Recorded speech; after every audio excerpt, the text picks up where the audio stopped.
আসসালামু আলাইকুম, welcome back to my channel. যে যেখান থেকে দেখছেন আশা করি সবাই অনেক অনেক ভালো আছেন। রোজা শুরু হয়ে গেছে, রমাদান মোবারক। আর ইফতারিতে আমাদের আসলে একটা অপরিহার্য আইটেম হচ্ছে ছোলা বুট। ছোলা ছাড়া আসলে ইফতারি আসলে কল্পনাই করা যায় না। ইফতার হলেই, ইফতারের কথা ভাবলেই চোখের সামনে আসে ছোলার ছবি, পেঁয়াজুর ছবি। তো আজকে আমি নিয়ে আসলাম ছোলার রেসিপি। রমজান উপলক্ষে লেটস মেক ইট। তো যেমন আমি ছোলাটাকে প্রথমে ভিজিয়ে রেখেছিলাম, কালো ব্ল্যাক চানা যেটাকে বলে, কালো ছোলা বুট। সো আমি এটাকে ভিজিয়ে রেখেছিলাম ঘন্টা দুয়েক। আর এখন এটাকে আমি ইনস্ট্যান্ট পটে দিয়ে দিচ্ছি, প্রেশার কুকে। এটা চাইলে আপনারা প্রেশার কুকে করতে পারেন, চুলায় করতে পারেন। চুলায় একটু সময় বেশি লাগে, আর প্রেশার কুকার ইনস্ট্যান্ট পটের সময়টা একটু কম লাগবে। এটা এক ডিফারেন্স। তো আমি ইনস্ট্যান্ট পটেতে দিয়ে দিলাম। আর পানিটা খুব বেশি দেওয়া যাবে না। ছোলা আপনারা দেখতে পেরেছেন, ছোলার অল্প একটু পরিমাণে বেশি ছিল পানির পরিমাণটা। আর আমি এটাকে এখন প্রেশার কুক করে নিব 45 মিনিটস। তো 45 মিনিটসের পরে আমি আর 10 মিনিট রেখে দিয়েছিলাম, জাস্ট অফ করে ইনস্ট্যান্ট পট। আর আপনারা দেখতে পাচ্ছেন এটা পারফেক্টলি ডান। আমি প্রেশার কুকারের জন্য সিটি অফ করতে হয়, এটা এরকম স্টিম মানে ক্লোজ করে দিয়েছিলাম, তারপরে সিটি অফ করতে হয়েছে। তো আপনারা দেখতে পেলেন, আমি একটু দেখিয়ে দিলাম যে এটা পারফেক্টলি সিদ্ধ হয়ে গিয়েছে। তো আমি ওটিকে ওয়াটার ড্রেন আউট করে নিয়েছিলাম। আর এখন চলে গেলাম ছোলা বানাতে। তো প্রথমে প্যানে দিয়ে দিলাম আর পরিমাণ মতো তেল। আর তেলটা গরম হওয়ার পরে আমি একটু দিয়ে দিলাম পাঁচফোড়ন। আমি মাঝে মাঝে একটু পাঁচফোড়ন দিই, টোটালি অপশনাল। পাঁচফোড়নটা আসলে স্বাস্থ্যের জন্য ভালো, মানে তরকারির জন্য ভালো, তরকারিতে একটা ডিফারেন্ট ফ্লেভার নিয়ে আসে, তা আপনারা চাইলে ইউজ করতে পারেন। আর হচ্ছে আমি এখন দিয়ে দিলাম একটু এলাচি আর গরম মশলা, যেটা বলে কি গরম মশলা দিয়ে দিব, এলাচি, দারচিনি আর একটু তেজপাতা দিয়ে দিলাম। আর মেক শিওর, আমরা সবাই জানি পাঁচফোড়নটা আসলে একটু তেল গরম অবস্থায় দিতে হয়, খুব বেশি গরম না। আরও দিয়ে দিলাম পেঁয়াজ কুচি, দিয়ে এখন সব কিছু নেড়ে চেড়ে নেব, ভেজে নেব। আর পেঁয়াজটা যখন একটু নরম হয়ে আসবে, তখন আমি এতে বাকি মশলাগুলো দিয়ে দিব। তো আপনারা দেখতে পাচ্ছেন ওই পেঁয়াজটা যখন নরম হয়ে সফট হয়ে আসলো, আমি দিয়ে দিলাম পরিমাণ মতো লবণ।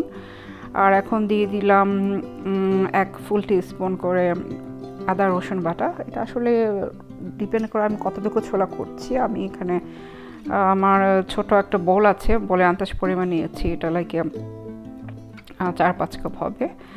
তো আন্দাজ মতো আদা রসুন দিয়ে দিলাম। আর এখন এদের সাথে দিয়ে দিব অন্যান্য মশলা। আমি একটু পেঁয়াজ বাটা দিয়েছি, জাস্ট গ্রেভিটা ঘন করার জন্য। আর সাথে দিয়ে দিলাম মরিচ গুঁড়ো, হলুদ গুঁড়ো। আপনারা চাইলে মরিচ গুঁড়ো একটু কম দিতে পারেন, কাঁচামরিচ বেশি করে দিয়ে দিতে পারেন একটা ভালো করে। আর একই সাথে দিয়ে দিলাম ধনে গুঁড়ো, দিয়ে এখন পানি দিয়ে এটাকে কষিয়ে নিব ভালো করে। এবং আমরা সবাই জানি যে এটা মশলা তেলের উপর আসলে তারপরে বাকি জিনিস দিয়ে দিতে হবে, কারণ তেলের উপর না আসলে মশলার একটা গন্ধ থেকে যায়।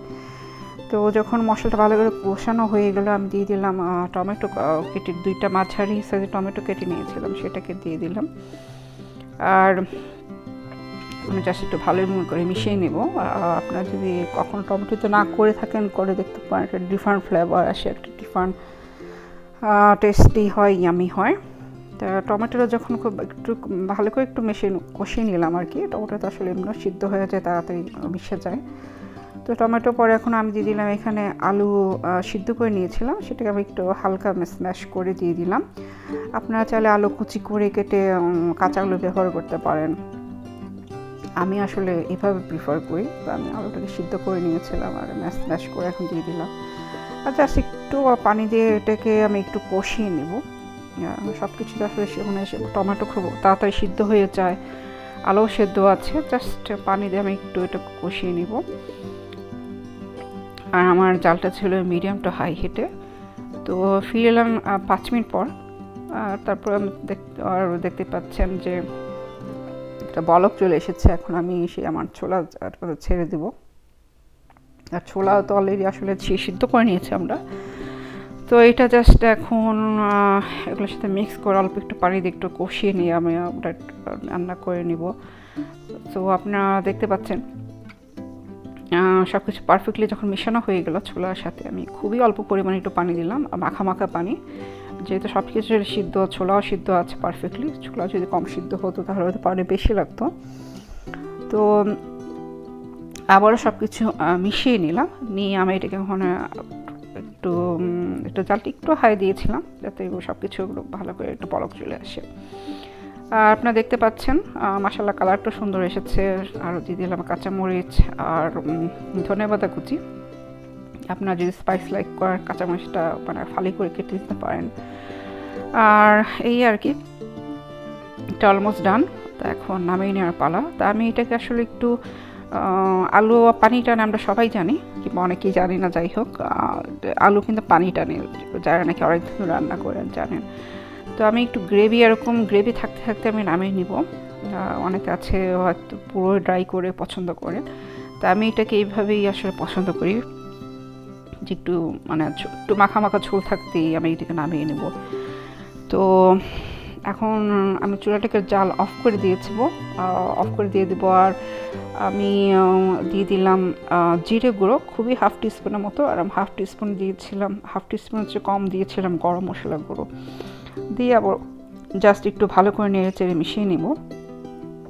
আর আমি এটাকে এখন চুলার উপরটা আসলে থাকবে, জাস্ট একটু ঢেকে একটু রেখে দিব, দম যেটাকে বলো ওরকম আর কি, যাতে মশলা মিশে যায়, পানিটা ঠিকভাবে মিক্স হয়ে যায়, সব ঠিকঠাক থাকে। তো এটা হচ্ছে ফাইনাল লুক, আপনারা দেখতে পাচ্ছেন। এখন আমি আসলে এটা নামিয়ে নেব, একদম একটু গ্রেভি গ্রেভি হয়েছে, ঝোলঝোল হয়েছে, হচ্ছে বেশি ড্রাই আসলে আমি করব না। তো তৈরি হয়ে গেলো রমজান উপলক্ষে আমার স্পেশাল ছোলা বোর রেসিপি। আশা করি আজকের রেসিপি আপনাদের ভালো লেগেছে। যে যেখান থেকে সময় নিয়ে দেখছেন সবাইকে অসংখ্য অসংখ্য ধন্যবাদ। আপনাদের জন্য দোয়া রইলো, আমার জন্য দোয়া রাখবেন। আল্লাহ হাফেজ।